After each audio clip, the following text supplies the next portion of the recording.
साथियों नमस्कार। आज हम 140 करोड़ हिंदुस्तानियों के लिए शर्म से डूब मरने का दिन है। आज राष्ट्रीय शर्म का दिन है। निसंदेह आपके मन में सवाल जरूर खड़ा होता होगा कि ऐसा क्या हो गया कि कोई बात राष्ट्रीय शर्म का विषय बन गई। दरअसल पिछले 70 सालों में हम तमाम जंग जीते, चीन से हारे भी, लेकिन अंतरराष्ट्रीय स्तर पर ऐसा अपमान कभी नहीं झेले जैसा अपमान पिछले कुछ दिनों से लगातार झेलते आ रहे हैं। पहले तो सिर्फ कनाडा हमको आंखें दिखाता था, नेपाल भी आंखें दिखाया, बांग्लादेश भी तमाम तरह के आरोप लगाते रहा।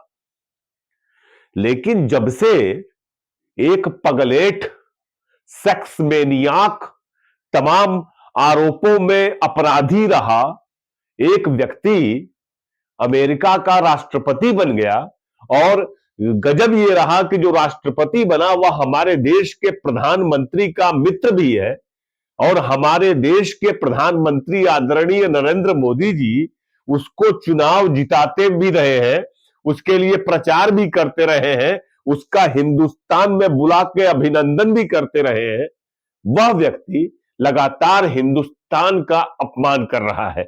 अपमान कर रहा था यह तो ठीक है, लेकिन जो उसने कल कहा उससे हम सबका सिर जो है शर्म से झुक जाता है।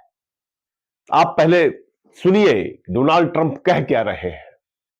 India charges us massive tariffs, massive. You can't even sell anything into India. It's almost restrictive. It is restrictive. You know, we do very little business inside. They've agreed, by the way, they want to cut their tariffs way down now because somebody's finally exposing them for what they've done. Donald Trump के कहने का मतलब यह है कि हमने हिंदुस्तान को बेनकाब कर दिया है, हम नरेंद्र मोदी को दबाव में ले आए हैं और भारत अपने टैरिफ को कम करने की मांग पर सहमत हो गया है। अरे भाई, तुमने क्या बेनकाब कर दिया हिंदुस्तान को? कौन सा अपराध कर रहा है हिंदुस्तान? तुमने क्या बेनकाब कर दिया उसको? दरअसल है क्या कि एक तरफ मैक्सिको, कनाडा जैसे तमाम देश चीन प्रतिबंध के धमकी के बावजूद अमेरिका को मुंहतोड़ जवाब देते हैं।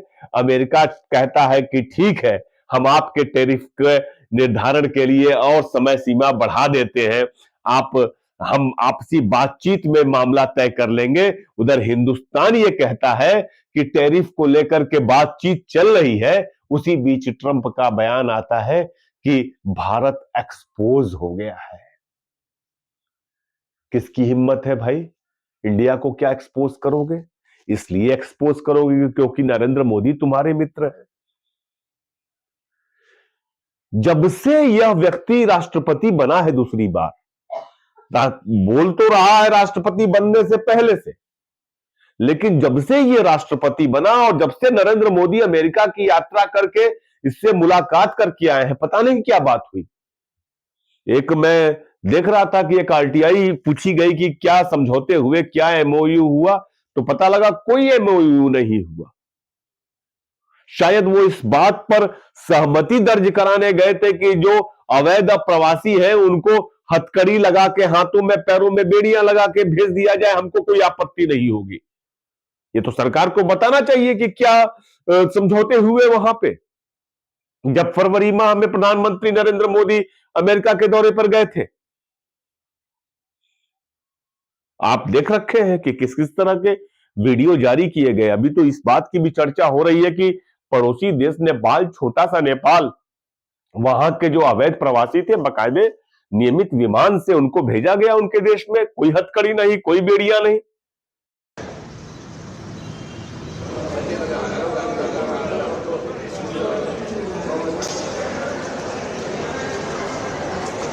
हमारे यहां के लोगों को हाथों में हथकड़ी, पैरों में बेड़ी और मिलिट्री के जहाज से भेज दिया गया हिंदुस्तान, और एक बार नहीं, तीन तीन चार चार बार, और कितने आने हैं अभी।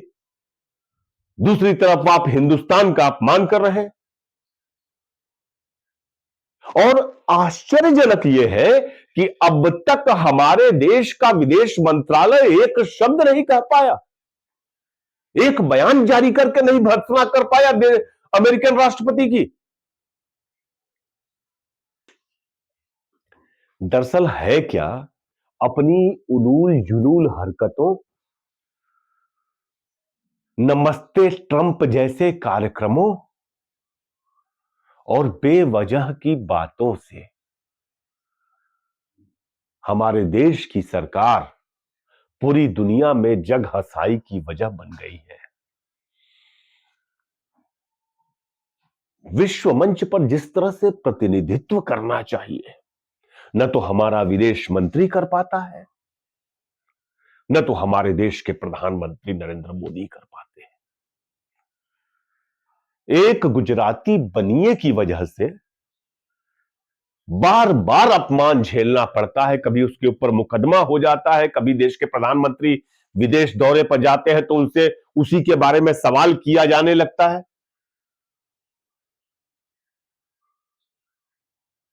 जवाब देते नहीं बनता है, ऐसे ऐसे हाथ करके जवाब देते हैं।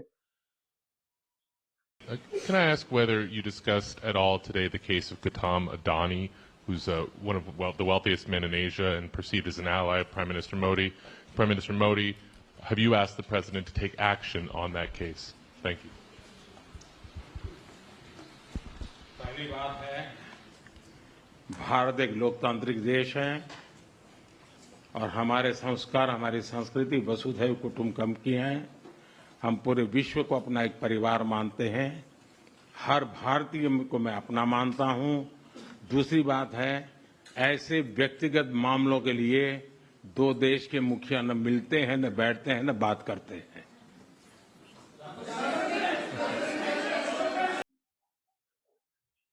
ऐसा घोर अपमानजनक समय तो कभी नहीं रहा।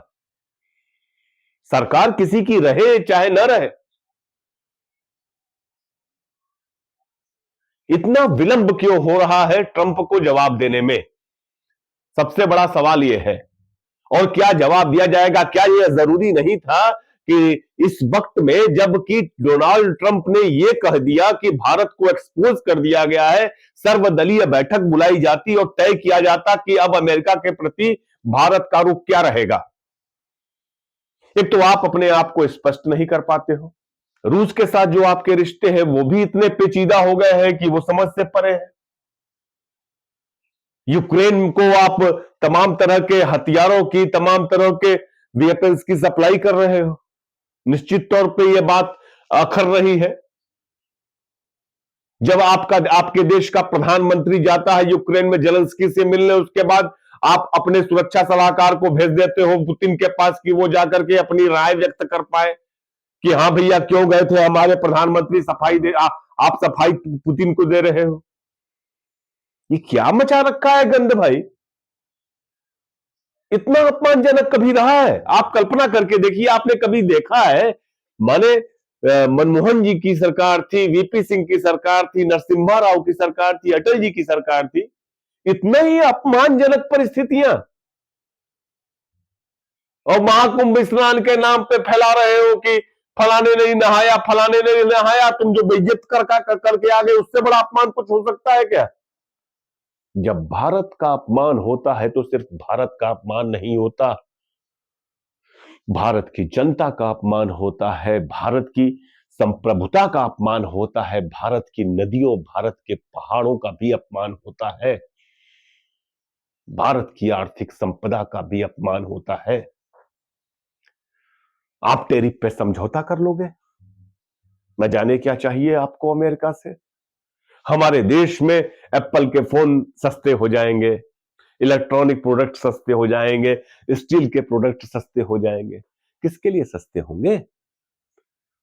उन 10% लोगों के लिए जो आपको वोट करते हैं। गरीब को क्या मिलेगा? जिसको आप 5 किलो अनाज पे जिंदा रखे हो, अमेरिका के लिए टैरिफ कम करने से उसको क्या मिलेगा? बताइए मोदी जी। दरअसल इस सरकार को इस बात की भी शर्म नहीं है कि जनता के सामने उसकी कैसी छवि बन रही है। इसके समर्थकों को इस बात का अंदाजा नहीं है कि देश, भारत, हिंदुस्तान, उसका अपमान ऐसी चीजों से होता है जब कोई पड़ोसी मुल्क का राष्ट्राध्यक्ष भारत को कहता है कि हमने बेनकाब कर दिया। देश का अपमान इस बात से नहीं होता है कि कौन महाकुंभ में नहाने गया, कौन नहीं गया। गरीबी में रह ले भारत, लेकिन कम से कम यह तो न सुनना पड़े। इतनी निर्लज्ज सरकार पहली बार दिखाई दे रही है।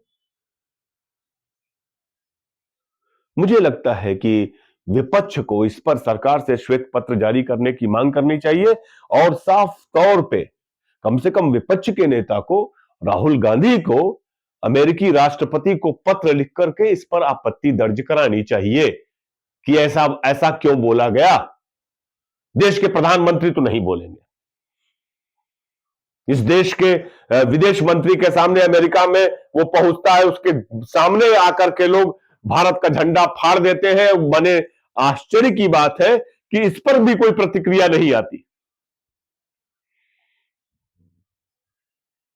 प्रधानमंत्री जाकर के फोटो खींच रहे हैं, जाकर के एक बनिए के जो चिड़ियाघर में, अवैध चिड़ियाघर में जाकर के शेर के साथ तस्वीरें खिंचा रहे हैं। अरे असली शेर बन के दिखाओ। जहां पर तुमको शेर बनने की जरूरत है वहां तो तुम कुछ नहीं कर रहे हो, बनते ही नहीं दिखाई दे रहे। बहुत अपमानजनक है और मुझे लगता है कि भारत सरकार को इस पर तत्काल आपत्ति दर्ज करानी चाहिए और ट्रंप को जवाब खुल करके देना चाहिए। मिलते हैं फिर। नमस्कार।